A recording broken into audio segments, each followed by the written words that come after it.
Imaginez, des centaines de camions civils, escortés par des soldats, serpentent sur des routes minées, mais ce n'est pas la guerre habituelle. Sur les pistes déchiquetées de l'est du Burkina Faso, un convoi de plus de 130 camions s'étire à perte de vue. Aux côtés des chauffeurs civils, des soldats en alerte maximale scrutent le moindre mouvement. Tout le monde partage la même peur.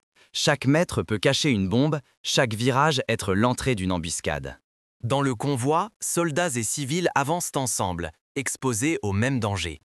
L'opération Kadima se joue sur cette ligne de crête où la survie collective prime sur les calculs de victoire classiques. L'État burkinabé parie ici qu'il ne suffit pas de reprendre des villes, il faut aussi restaurer la confiance, rouvrir les marchés, redonner une voix aux oubliés. Mais ici, l'urgence militaire se mêle à une mission bien plus vaste. Il ne s'agit pas simplement de repousser un ennemi. Les camions transportent de la nourriture, des médicaments et l'espoir de villages isolés depuis des semaines. Derrière la carapace blindée des véhicules, il y a des vies civiles à préserver, des familles entières suspendues à ce fragile fil de ravitaillement. Alors, au-delà de la démonstration de force, qu'est-ce qui se joue vraiment dans cette mission? Est-ce une victoire militaire ou bien quelque chose de beaucoup plus profond? La reconquête de la dignité, de l'union nationale et de la foi en un avenir possible. Pour comprendre ce que représente vraiment Kadima, il faut revenir au contexte de son lancement et à l'urgence qui a tout déclenché. Pourquoi risquer la vie de centaines de personnes pour quelques routes? La réponse n'est pas seulement militaire, elle est vitale. Ici, tout peut être perdu. Des vies, l'accès à la nourriture, la confiance entre les habitants et l'État. Mais tout peut aussi être gagné. Le droit de vivre, l'espoir et peut-être la résurrection d'un peuple uni. Dans l'est du Burkina Faso, les routes nationales les plus stratégiques sont coupées, piégées par des groupes armés et des mines artisanales.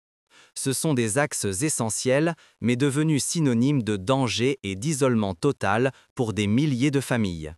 Derrière ces barrages, des communautés entières sont privées de vivres et de médicaments depuis plusieurs mois. Ici, la faim n'est pas une menace, c'est une réalité quotidienne. Les enfants tombent malades, les marchés sont vides et les villages s'éteignent peu à peu sous le poids de l'attente et de la peur. Face à cette urgence, le président Ibrahim Traoré a posé une doctrine radicale. La reconquête du territoire ne se limite pas à la force des armes. Il faut allier puissance militaire et protection sociale. Pour lui, la vraie victoire, c'est aussi le retour à la dignité, l'accès à la nourriture et aux soins, la fin de l'isolement. Concrètement, cela veut dire un déploiement massif des forces armées, épaulées par des ingénieurs, des médecins et des techniciens. Les soldats ne sont plus seulement des combattants, ils forment le premier rempart, mais aussi le premier secours. Ensemble, ils ouvrent la route, installent des cliniques mobiles, réparent le réseau téléphonique et redonnent vie aux villages oubliés. Chaque mètre gagné est payé en sueur, en sang et parfois par des miracles. Mais le risque est immense. Si rien n'est fait, des villes entières resteront coupées du monde, la famine s'installera, la peur grandira et l'État reculera encore. Ce qui est en jeu, c'est bien plus que la sécurité. C'est la survie, l'espoir et la capacité d'un peuple à croire à nouveau en son avenir. Pourtant, sur le terrain, les obstacles dépassent largement l'opposition des groupes armés. L'enjeu ne se limite pas à l'affrontement. Il faut affronter la nature, le temps, la logistique et l'épuisement.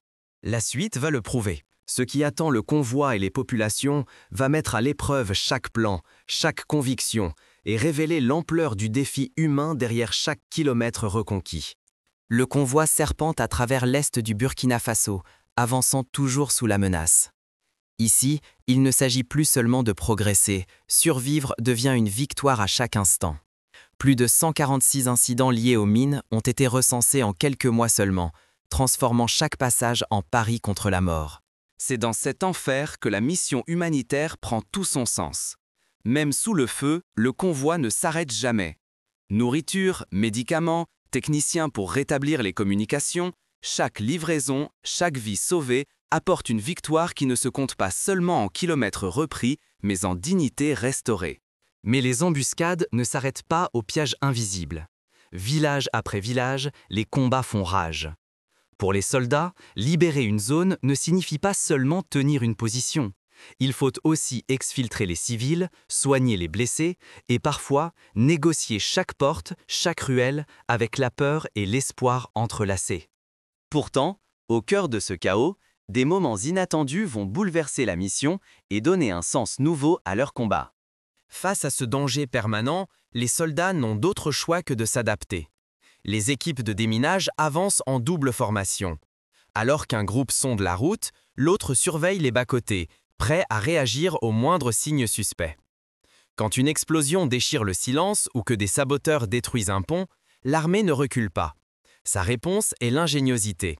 En moins de 4 heures, les ingénieurs militaires bâtissent une nouvelle piste là où tout semblait perdu. Parfois au fond d'un lit de rivière asséché, sous la menace des tirs. Au fil de ces épreuves, ce sont souvent des gestes simples, des rencontres imprévues ou des élans de solidarité qui transforment la guerre en espoir. Le risque est partout. La moindre erreur coûte des vies. Le moral des troupes et la légitimité de la mission reposent sur la capacité à tenir envers et contre tout. Et parfois, lorsqu'une explosion retentit, qu'un véhicule est pulvérisé, le simple fait de voir les occupants s'en sortir s'apparente à un miracle qui galvanise tout le groupe. Brusquement, une explosion déchire le silence. Une mine éclate sous le bulldozer de tête. Par miracle, l'équipage survit.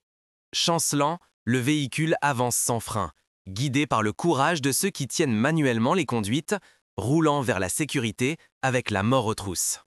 Alors que la victoire semblait acquise, l'imprévu frappe, la vie renaît, et la mort frappe. Le retour du convoi commence sous un ciel déchaîné, où la pluie efface les routes et transforme la terre en rivière de boue. Ponts submergés et chemins engloutis freinent chaque pas, rappelant à tous que la route vers l'espoir se paie au prix fort. Mais le chemin reste meurtrier. À quelques kilomètres seulement du but, 2 soldats tombent. Leurs camarades les portent en silence, la tête haute et le cœur en feu. Chaque perte, chaque larme grave un peu plus profondément le prix de l'engagement et de la survie. Au cœur de la tempête, un autre événement bouleverse la colonne. Une femme civile commence à accoucher, là, sur le bitume trempé. Sous la bâche d'un camion médical, la vie surgit contre le chaos. Kadima, une petite fille, naît alors que la guerre gronde. Elle et sa mère sont évacuées par hélicoptère, symbole fragile et éclatant d'un avenir que rien ne doit écraser. Ici, la mémoire collective se façonne. Chaque naissance, chaque mort forge le récit du pays et l'espoir de ceux qui continuent d'avancer malgré tout. Après tant de courage et de sacrifices, que reste-t-il vraiment à ceux qui reviennent et à ceux qui attendent? Regardons concrètement ce que l'opération a changé sur le terrain et ce que cela signifie pour demain.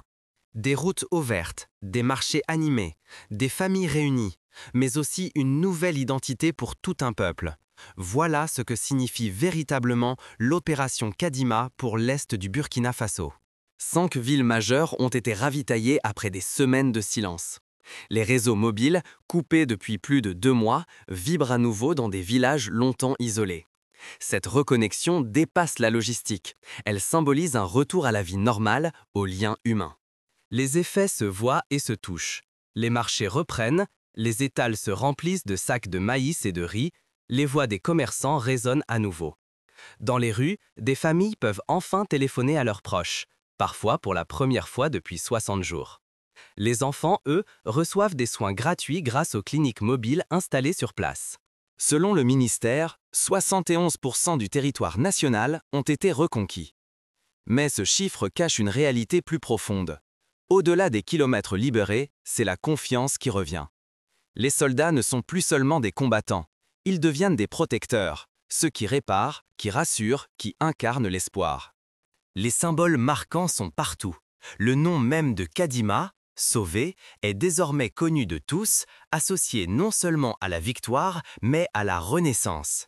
Les soldats tombés sont honorés, non par des discours, mais par l'action. Chaque pont reconstruit, chaque enfant soigné, chaque marché rouvert rappelle leur sacrifice et le sens de leur engagement. Ce modèle d'alliance entre puissance et humanité peut-il inspirer d'autres nations confrontées à la crise? Explorons ensemble la portée universelle de l'exemple burkinabé. Alors, pourquoi ce récit devrait-il tous nous concerner, même au-delà du Burkina Faso, parce qu'il pose une question universelle. Comment reconquérir non seulement un territoire, mais aussi la dignité et l'avenir d'un peuple? Cette réussite n'est pas anodine. Elle redonne foi aux habitants, mais aussi de la crédibilité à l'État. C'était un pari risqué. Si l'opération avait échoué, cela aurait signifié l'abandon, la résignation, le triomphe de la peur. Mais aujourd'hui, c'est l'inverse qui se produit. La victoire militaire s'accompagne d'une résilience retrouvée, d'un espoir collectif. Kadima n'est pas qu'une opération. C'est un signal lancé au monde. La victoire, c'est quand un pays choisit d'avancer pour ses citoyens, envers et contre tout. Ce que nous venons de décrire va bien au-delà d'un simple succès militaire. L'opération Kadima, c'est la preuve qu'un peuple ne se contente pas de reprendre des routes ou de repousser des frontières. Il restaure la dignité, il soigne, il nourrit, il redonne la parole et la confiance à chaque village oublié. Dans l'est du Burkina Faso, la solidarité et le courage ont pris la forme d'un convoi s'étirant sur des kilomètres, traversant des terres minées et des ponts détruits pour rejoindre ceux qui avaient été coupés du monde. C'est la réunion de soldats, de médecins, d'ingénieurs, de techniciens, tous unis par une seule détermination, faire reculer la peur, rétablir la vie. Ce modèle d'action va bien plus loin que la guerre. Il bouscule notre regard sur la sécurité, sur la paix, sur l'identité nationale. Lorsque la victoire se mesure au nombre d'enfants soignés, de villages reconnectés, de familles réunies, alors la force d'une nation ne réside plus seulement dans ses armes, mais dans l'élan collectif qui la pousse à protéger les siens, là où tout semblait perdu. En retenant les leçons de Kadima, nous comprenons que la paix ne se gagne pas seulement sur les champs de bataille, mais aussi dans chaque geste de solidarité, chaque pont reconstruit, chaque sac de riz livré sous la menace. Ce sont ces actes de courage ordinaires qui changent la face d'un pays et qui donnent à chaque citoyen la fierté d'appartenir à une nation capable de se relever. Alors, posez-vous la question, face à l'adversité, qu'est-ce qui fait vraiment la victoire? Partagez autour de vous ce modèle d'action, invitez à réfléchir, car ce que vous retenez ici peut transformer notre façon de voir la guerre, la paix et l'immense pouvoir de la solidarité humaine.